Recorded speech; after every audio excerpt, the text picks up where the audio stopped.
Well, good morning. Thank you all for appearing this morning. I also want to thank Director of Department of Child Safety, Greg McKay, for being here.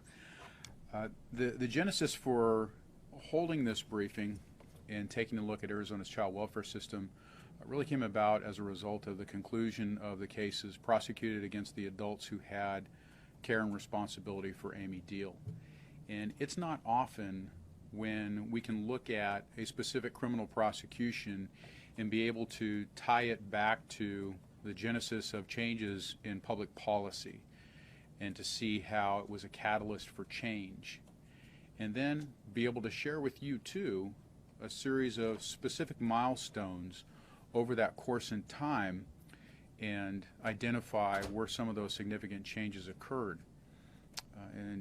Director McKay, so I'm going to do that for you, and then Director McKay, given his own involvement in a lot of those changes, both statutory and organizationally and structurally within state government, can provide some greater details that literally goes back to as well the investigation involving the death of Ame Deal. And in spending time on reflecting too about Ame's death and the cases that we prosecuted, which to underscore again concluded with the return of a sentence of death against Jonathan Allen and against Samantha Allen for their horrific torture and murder of Ame. I'm able to gather some small degree, very small degree, but a small degree of consolation that her death was not in vain in helping to serve as a catalyst for change. And the first date to highlight and pushing for change was August 10th of 2011. I stood at this very same podium roughly 8 months into my time in office and cataloged for you one horrific fatality each month that I had been in office. And that event is still very visible and easy to recall to my mind because it required me, in order to speak about those issues with some degree of knowledge, to review autopsies of child deaths and a number of infant fatalities too. But at that August 10, 2011 press conference, I announced the slate of charges we were going to file against the adults responsible for Ame's death. I announced too that we were going to seek the death penalty in the stomping death of a 4-year-old. And then I referenced several other deaths that had occurred, a number of which had involved prior contact with then Child Protective Services who had utterly failed those children. I also specifically referenced an interview that had been done with a neighbor of Ame's who had mentioned that he thought something was wrong, but he never got around to calling authorities or to seeking help for Ame. And at that time, I remember saying that, better for you to make a mistake in reporting child abuse and be embarrassed by it for a couple of weeks than to live a lifetime of regret and not having reported a situation where you could have been that child's saving angel. And unfortunately, that was the circumstance involving Ame. I also want to make sure to underscore too that Ame's death was different than several of the others that I highlighted that day because there had been no contact with Arizona's child welfare system at that point. There had been contact with the child welfare systems in 2 other states, and each time it appeared that people are about to catch on or catch up to the dynamic in which Ame was being abused, that group of individuals would move to another state until they finally came here to Arizona and Ame met her tragic end. So after that August 10th press conference, we did see, after a concerted effort to raise awareness in the community about the need to report child abuse, and that then, as now, if you make an honest mistake in reporting child abuse, Arizona law provides you with immunity from both criminal and civil prosecution. We saw a huge increase in reports of child abuse claims or allegations to Arizona's hotline.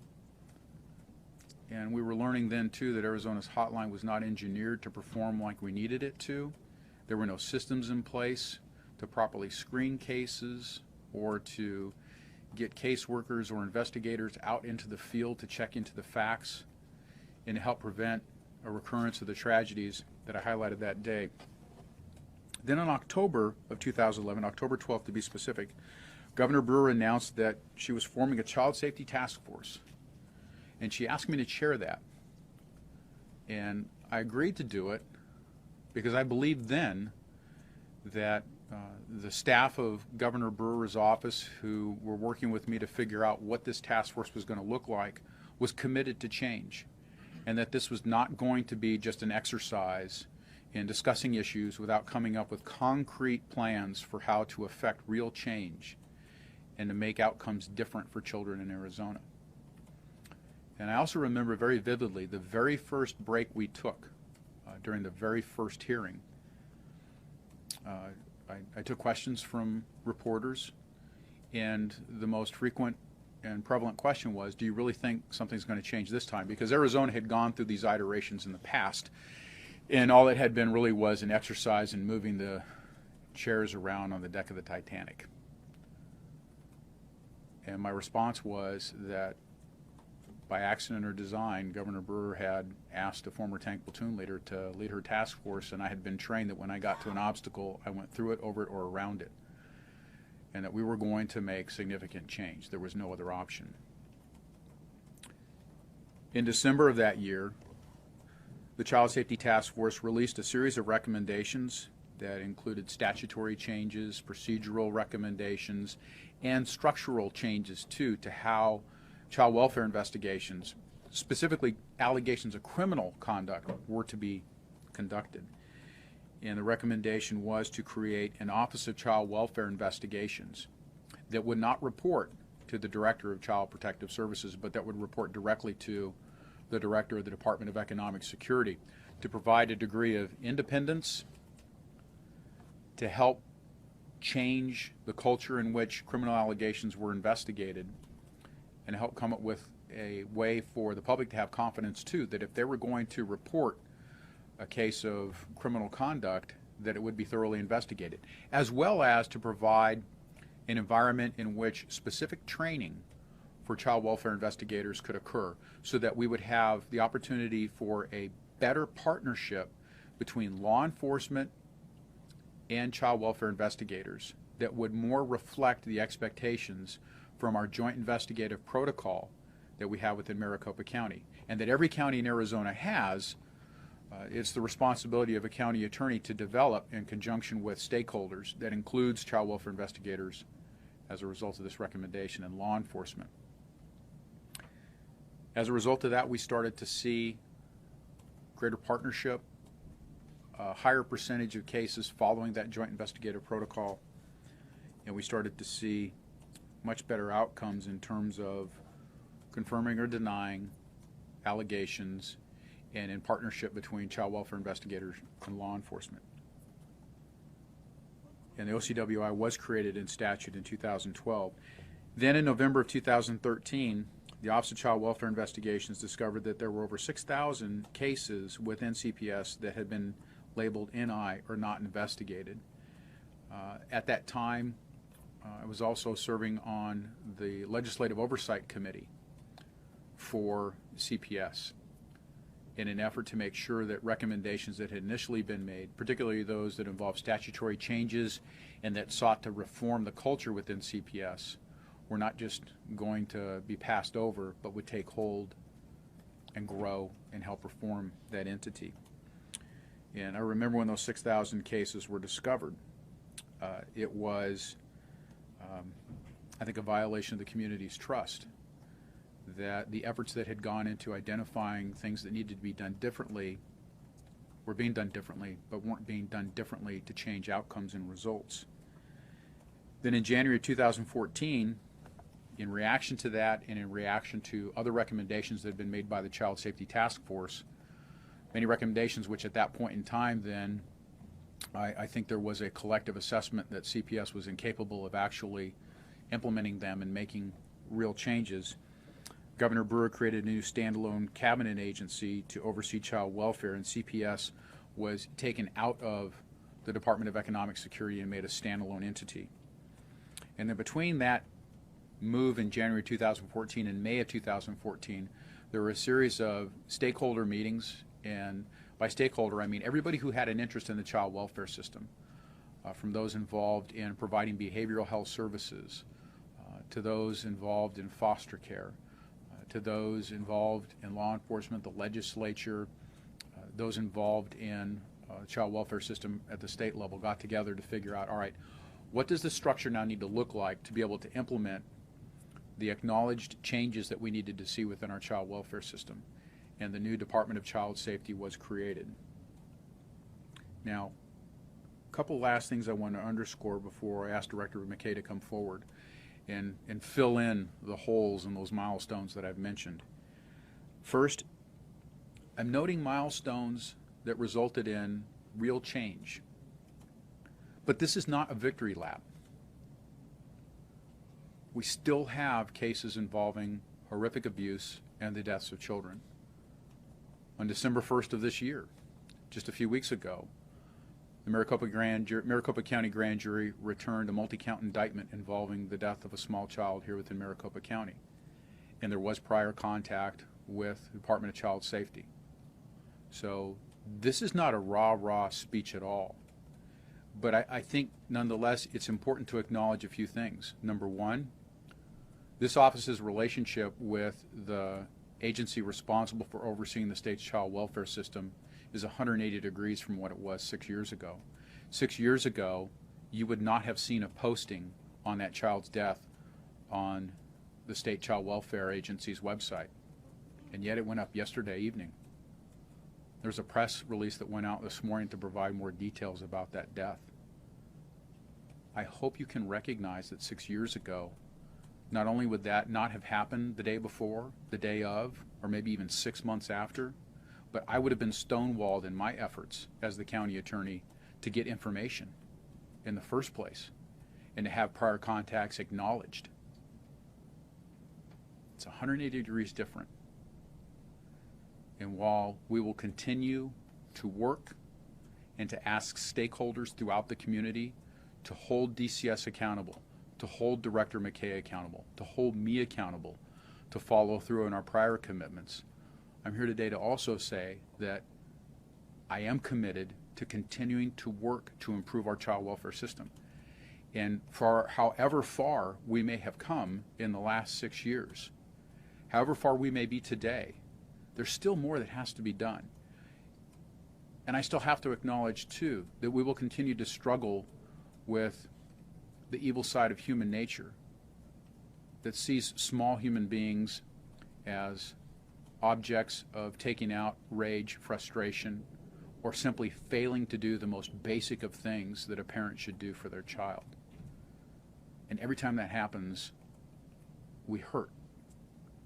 We're all a little bit less for that because we fail to live up to the most basic of expectations of adults within our society.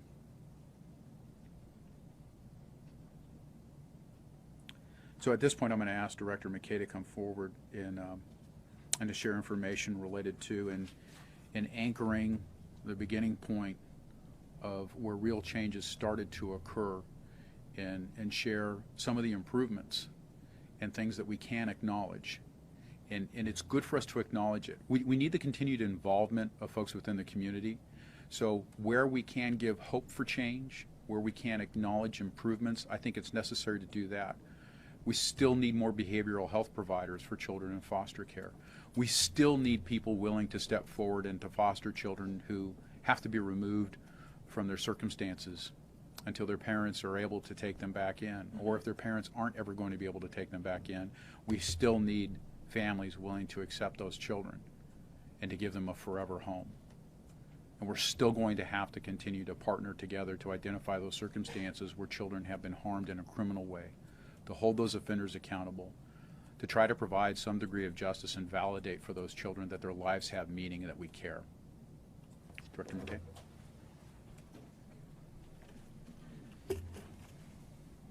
Morning. Thank you all for being here. It has been 6 years since I investigated the murder of Ame Deal and many other innocent children who influenced the 2011 Child Safety Task Force you just got a refresher on. Just recently, Amy's last 2 tormentors were sentenced to death, while the 3 other abusers continue to rot in prison for a long time. Thank you, Mr. Montgomery. It has been my promise to not allow children to die in vain. And my commitment to their memories is to be transparent and to continuously improve systems and to never forget about them or their intense suffering. The unfortunate reality of our world is that children will die at the hands of abusers. Some will succumb to a very acute cause, a catastrophic one-time event. Others, like Amy, will suffer chronic maltreatment, what I call contempt of child, and unimaginable cruelty. And these bring us the most consternation. You know, there's a reason people jumped from the Twin Towers on 9/11. And there's a reason we all inwardly pray for a quick and painless exit when our time comes. The idea of death is painful enough without the suffering and hopelessness of a prolonged engagement. And Amy wasn't so fortunate. Ame Deal was destroyed over a 7-year period between 3 different states, and none of us here knew about it. She was abused and condemned to live in a dog crate in Midland, Texas. And when authorities caught on, they moved. And she was beaten, neglected, and humiliated in Ogden, Utah. She attended kindergarten with head lice smelling of feces and urine, with cockroaches crawling out of her clothing and out of her backpack. She could not see very well, so some kind teachers pooled their money and bought her a pair of glasses. And after one afternoon of clear sight, her tormentors confiscated them and broke them.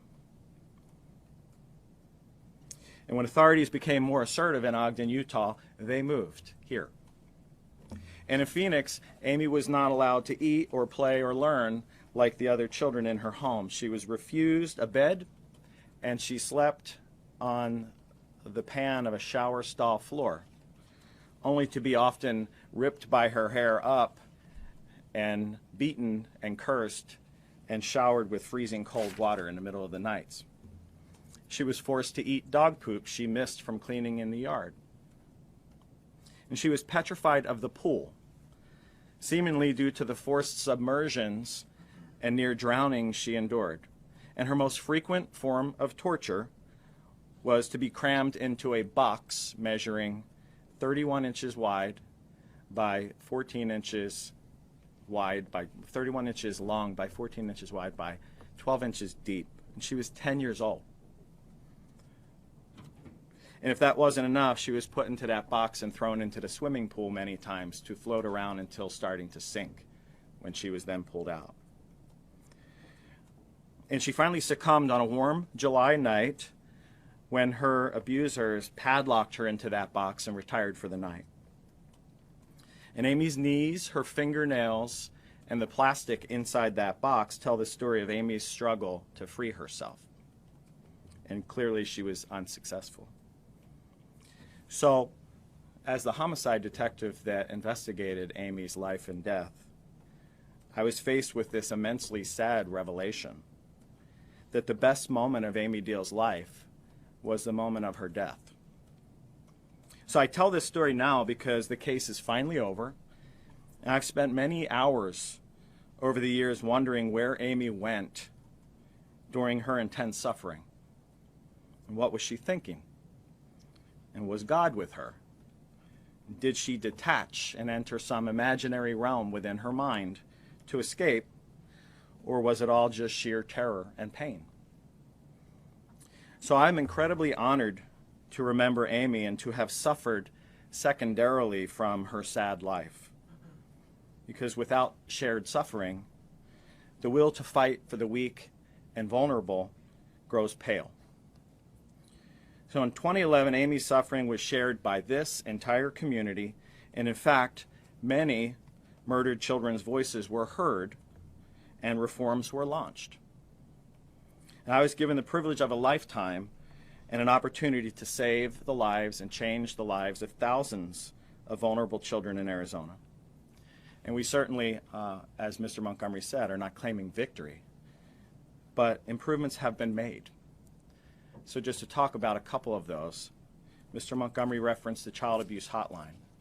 When the task force was going on, it was common to hear that it took potentially hours to have your phone call answered at the child abuse hotline, which is the point of entry to report abuse or neglect. Today, it takes on average less than 28 seconds to answer the phone at the child abuse hotline and greet the caller. Years ago, over a third of callers hung up before reporting abuse, and today that number is about 2% of callers hang up before reporting abuse.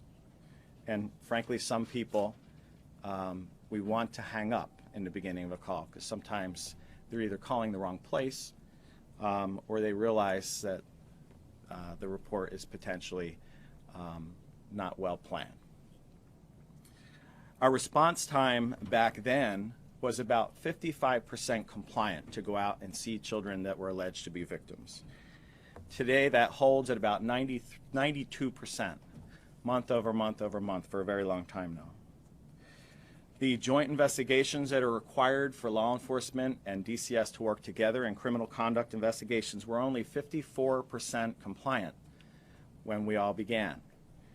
Today, with the Office of Child Welfare Investigations, that number is over 95%, meaning police and child welfare authorities work together in investigations of children when felonies are involved.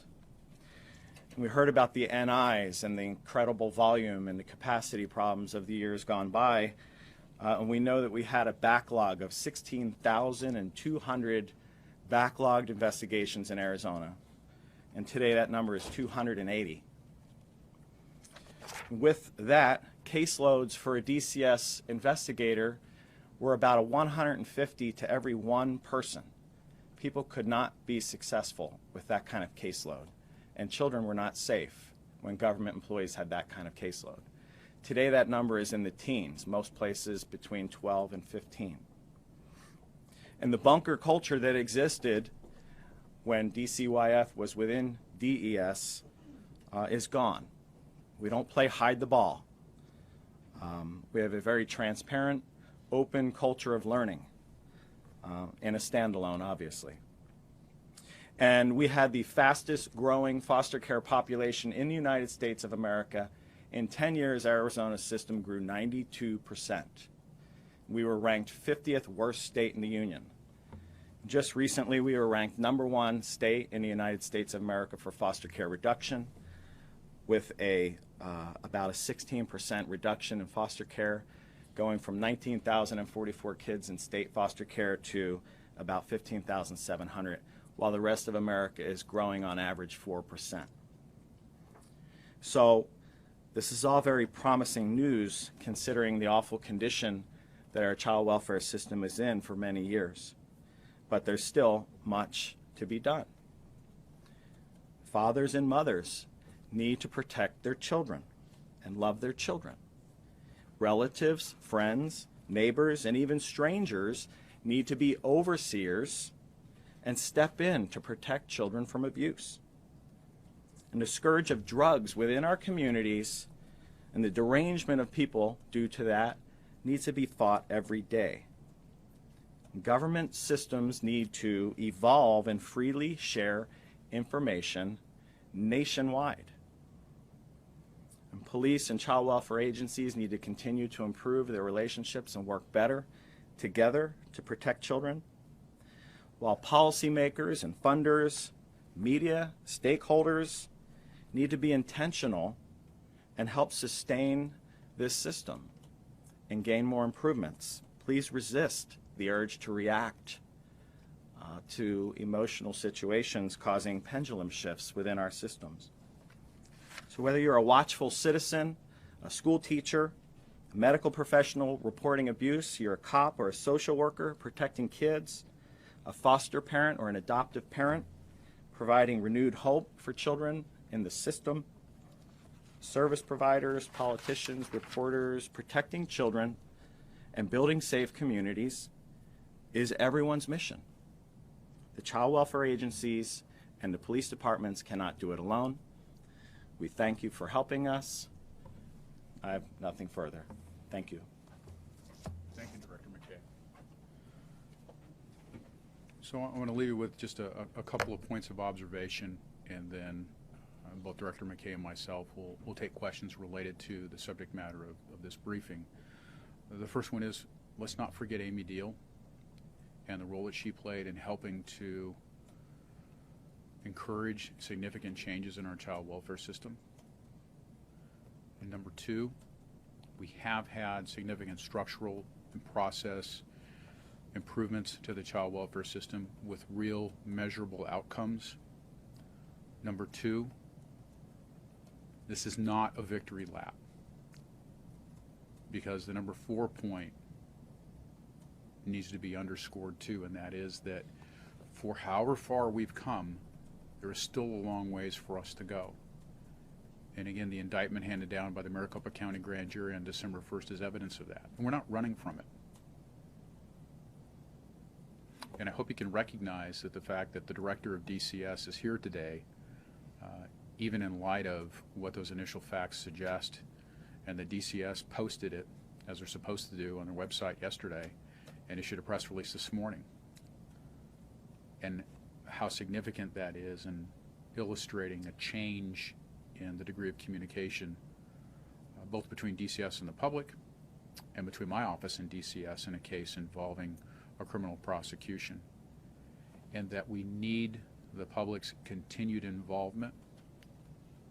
We need your diligence to make sure that the child welfare system continues to improve. And that means acknowledging successes as well as acknowledging and highlighting failures to underscore areas necessary for continued improvement. But we want those who are committed to children in Arizona to also see that there is a reason to hope that there has been improvement. And I saw during my time on the Legislative Oversight Committee that we were starting to see data that indicated positive changes and that the department was moving in the right direction. We didn't let up, though. I mean, there were many an uncomfortable Oversight Committee hearing for Director McKay and others. But that was necessary, too, because that kind of pressure helps to propel government bureaucracy forward. But I'm grateful for his partnership and for his commitment and his dedication to children. That has helped fuel, I believe, a change in the culture at DCS and help move things in the right direction. But the continued involvement of the community isn't lessened any more today than it was then. So I want to thank you for taking the time to be here and to listen to this information, and we'll take your questions. Well, Mr. Montgomery, you talk about the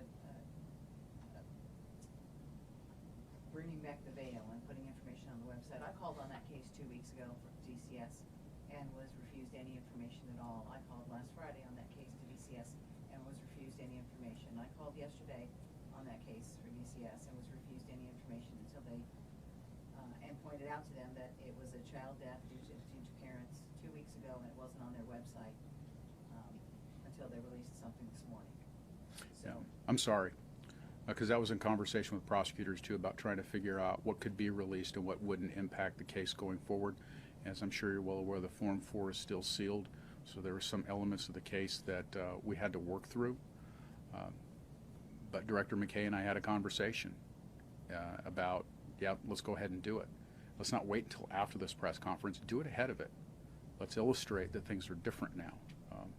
But Donna, that's my fault. That's prosecutors wanting to make sure that the information that was going to be released wouldn't impact the case as it goes forward. And the timing for that is just the way the timing worked out. And I know we've had this tension in the past. We'll always have this particular tension given the media's responsibility and role within our community. We want to be able to report all the facts on cases, and prosecutors' duty and responsibility to try to make sure that information that is released isn't going to hamper a prosecution or isn't going to reflect negatively upon a particular criminal defendant. But my fault. regarding that case, can you tell us why the Cunninghams are not in custody and why you chose not to arrest them? Well, first, I don't have the power to arrest, so I can't. But secondly, what I think is the core of your question, under Arizona law, the default when you have a known address, is to issue a summons. There are very narrow circumstances in which we can legitimately request an arrest warrant, and given the court's increasing focus on releasing people regardless of the severity of a case or the charges, we've got to take that into account now when we're looking at the command of the law to default to a summons unless there are specific circumstances present. With all due respect, Mr. Montgomery. And I always hear when that starts, something's going to be said that's not respectful. No, honestly, in all due respect, did you request an arrest warrant in this case, and when was the last time that someone was indicted on first-degree murder and they were not immediately arrested? We did not request an arrest warrant initially in this, and there have been other cases. I'd have to go back and take a look at them where we didn't initially request an arrest warrant. In fact, I want to say just within the last 12 to 18 months, I'm having a deja vu moment, where we did file serious charges and didn't request an arrest warrant where a summons was issued. And while not being asked the same question, it was along the similar lines about why wasn't the person arrested and booked. But I'll ask Amanda to check into that and see if we come up with a specific case for you. Both DCS and the Cunninghams are consistent in saying that they had contact and they were clear. There were not problems. So what then developed that has resulted in this indictment? Mary Jo, at this point in time, what I can share with you is that those 3 prior DCS contacts, you're correct. They wound up being closed, and I'll leave it to Director McKay to use the specific term. I don't want to misstate it. But that's also why, the little girl died in February of this year, and it's taken about 10 months then for the criminal investigation to be able to ferret out all the facts and circumstances that allowed us to be able to indict the 2 defendants. But I think your question illustrates sometimes how difficult it is in these particular situations to be able to identify underlying criminal conduct. It's more often the case than not that abusers try to hide what they're doing. And so in this particular instance, I think you're illustrating one of those circumstances. Director McKay, will you speak to this case, please? Yes, sure. Gotcha. Narrowly. Were your investigators sent out or were caseworkers sent out? Do you know, sir? Well, and with respect to DCS cleared this and something must have developed, this was being investigated jointly for the last nearly 10 months. So there was no clearing of anything. There's an ongoing investigation. With respect to the priors, those cases were responded to. I'm not sure if they were they're typically investigators that respond to those cases that come in from the hotline, and it would be ongoing case managers that manage cases once kids are in foster care. But yes, they were responded to and investigated, and they were unsubstantiated based on the facts of the investigation. Do you know Director if the... McKay, a point of clarification. The information that was sent to us this morning from your agency says that the December 21st, 2016 report was still being investigated at the time of Sanaa's death.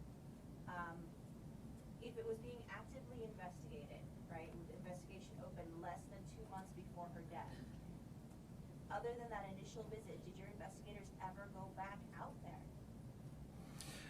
It's common for investigations to last a couple of months, and between police and our staff visiting the home and interviewing all children and making their observations and requesting medical and mental health documentations and school records and follow-ups with other people involved, it's a lengthy process. So it's not unusual that a case started in December, the end of December, and was still open at the time of this particular event.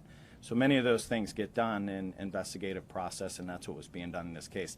I don't have the exact specifics of every date and what time and who went out and did what for right now, but that's common for an investigation to have those steps going on. Well, So I the was just autopsy asking showed- because her injuries The at autopsy showed, in February, showed various stages of scarring, bruising, cut down as deep to the bone, infection from head to toe in every area. And the police report enumerates that this abuse went on, at least started as early as the beginning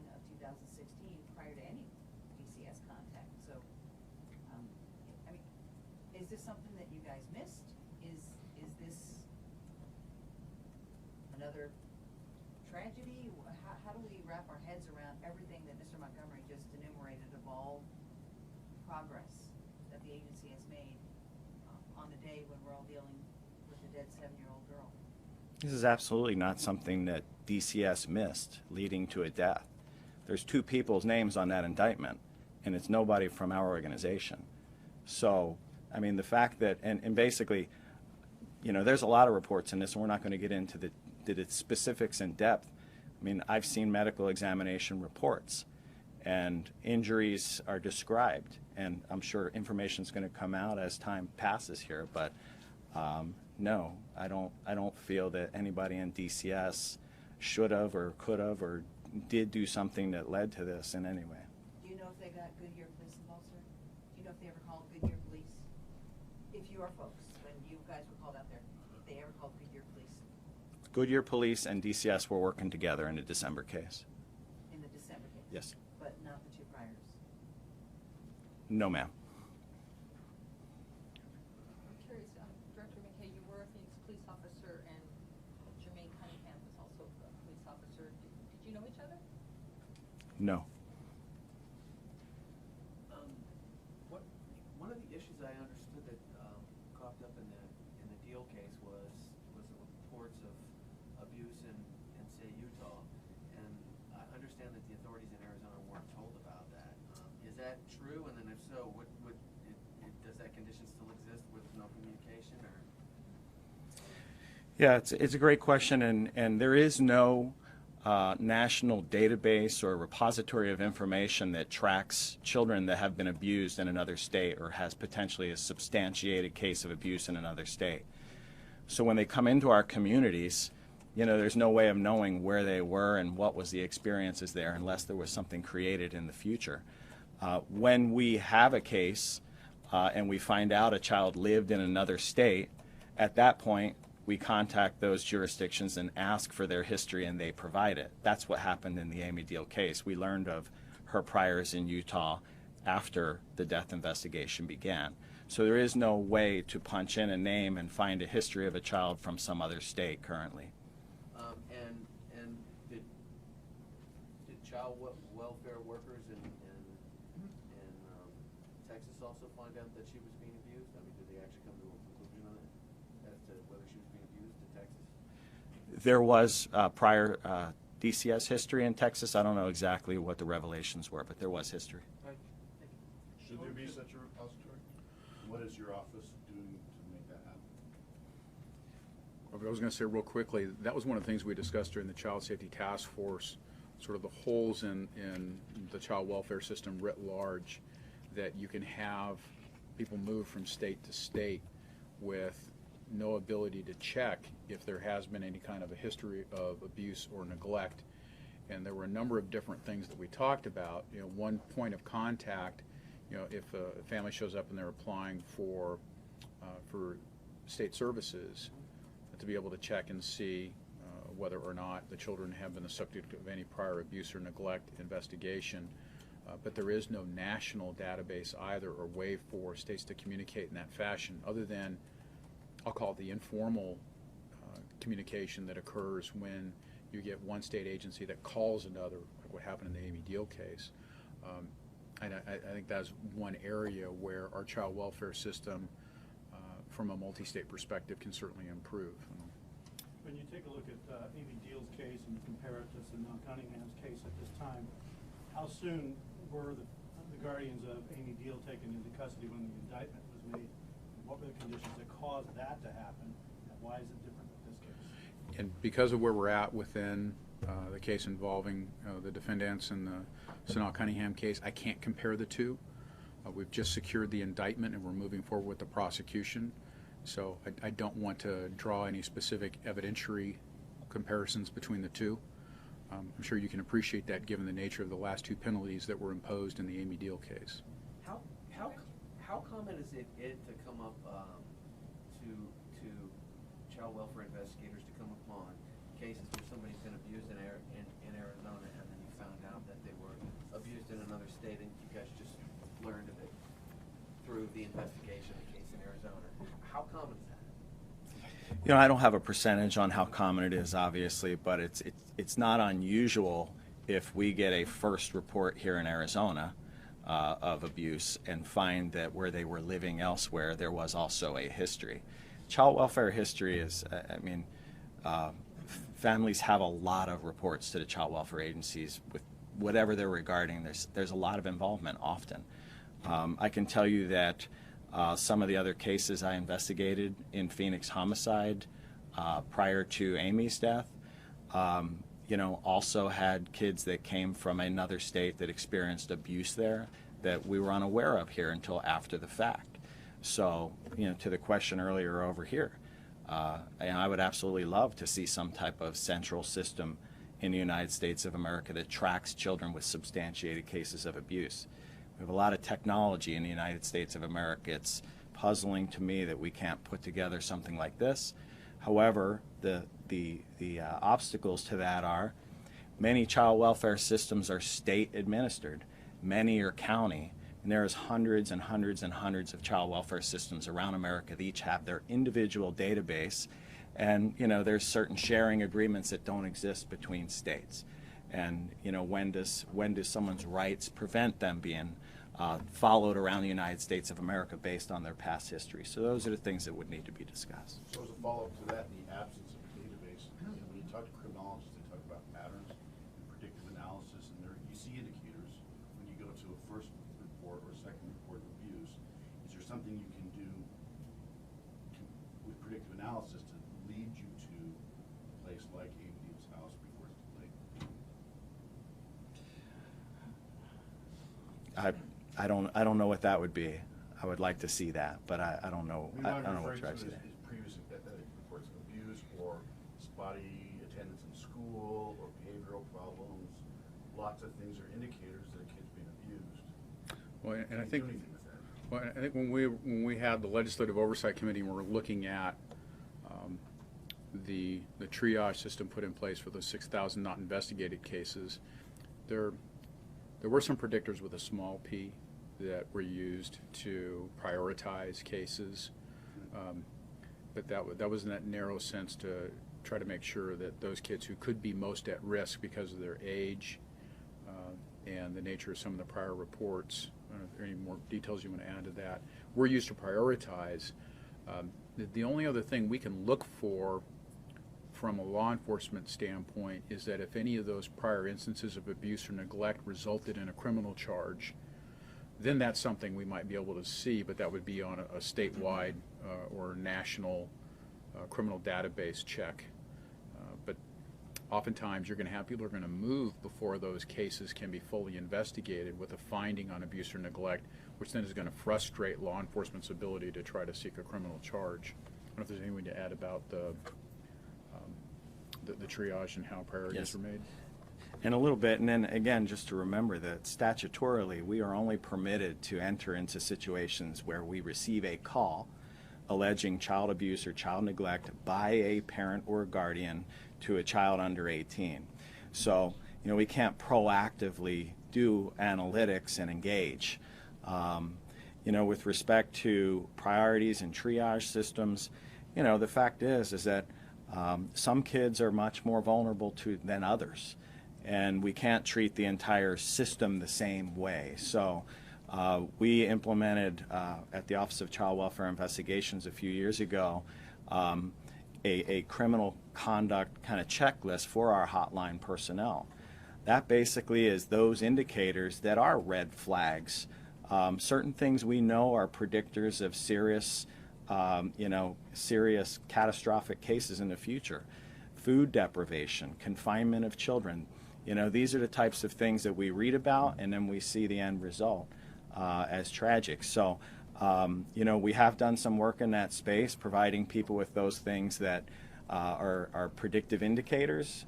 We're also currently at DCS pursuing a process and a product now that does do some predictive analytic work with respect to when we make decisions not to remove children. As you all have heard, our child abuse, our foster care population in Arizona We are one of the only states not growing now. The rest of the country is in crisis. We were growing at a rate of 10%. Now we've declined 16%. We have not seen a measurable uptick in bad outcomes related to that. However, we want to make sure that we put as many things in place with the in-home services and the decisions to strengthen families, and if possible keep kids in home and not remove them unnecessarily. So we're trying to tie a tool to aid in those decision-making processes as kind of a quality oversight tool, which is kind of a red flag indicator, so to speak. You take a look at those numbers on that you just talked about on there. Is that also equating the number of people who may not be calling anymore because of the past track record? No, in fact, in August and October, we had the highest volume months in Arizona's history at the Child Abuse Hotline. We received 13,400 calls in the month of August alone. That is a lot of volume. We work about 50,000 investigations per year. So the volume in Arizona is intense. The hotline has sustained and maintained control of that volume and performed extremely well as the response times have stayed, and the keeping the backlogs from returning, and also not unnecessarily removing children from homes based on system duress like was going on for many years. And I want to characterize that last thing that Director McKay said too, because one of the things we talked about pointedly within the stakeholder groups in creating DCS was we wanted to get away from the pendulum swing. We wanted decisions to be made on what was best for the safety of the child, and if that necessitated removal, then do it without apology. But if you could do it without removal, with providing in-home services and protecting the child with where they were at, then that should be just as much of an emphasis too. And some of the things that he's describing for you is also a reflection of what that very pointed policy direction was intended to create and result in. And we've got time for just 2 more questions. Director McKay, in this case, the child, the records show that she was diagnosed with some kind of mental health condition. How much actual training do your investigators and caseworkers get in looking at children who have mental health issues and determining a plan that's appropriate for them because of their of who they are and the struggles that they face? Yeah, so all of our staff that respond are either bachelor's degree holders, typically in social work or psychology professions, or master's degree holders in those same professions. We also have, we've revamped it in the last couple of years, our entire core training curriculum, where they receive the basics in terms of child welfare response working for us. And then we've also put in 2 separate advanced training academies where people receive an additional 80 hours of investigations, advanced investigations work, or advanced social work or ongoing social work delivery work. And then, you couple that with we have providers that we pay and outsource, hundreds of millions of dollars of services annually here in Arizona to multitudes of private providers, whether that's Jewish Family Services or Catholic Charities or a number of them, or drug treatment. So, when we go out and make assessments, we put in authorizations and requests for services, and then we pay those providers to enter homes and ply their trade, whether that is delivery of mental health services or drug treatment services or parent aid services. That's what we do. So our people are trained to go out and do an assessment. They're permitted the time now to go out and do a valuable assessment without having hundreds of open cases on their backs every day.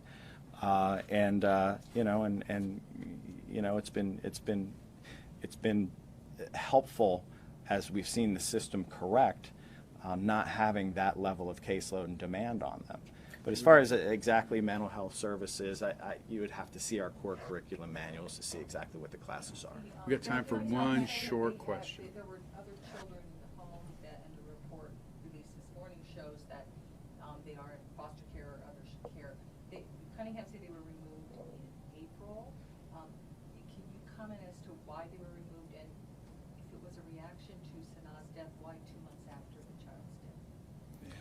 Yeah, I mean, and not getting into the case facts ahead of ourselves, but, you know, our people make child safety assessments.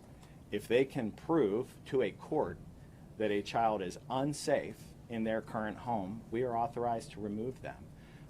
When investigations are complex and a lot is being done, our people are working in unison with law enforcement, learning the facts as they receive them. So, just generically speaking, if facts are accrued over time in an investigation and those facts support present danger in a home of other children, then we react. So, you know, I don't have specifics about when and how we did what we did here, but that's generally how it works. And if you have other questions about that particular case, I'm not trying to shut you off from asking them, but get that information to Amanda and we'll get you as much information as we can. Bill, can you talk Hamilton real quick? The full report has been out. No, I can't. and- No, I have to go, Donna. But if you have a question on that, please feel free to send it to Amanda, and we'll get you an answer today. Thank you. Are you still reviewing the adults? Please get that question to Amanda. And Did your reaction to the Brailsford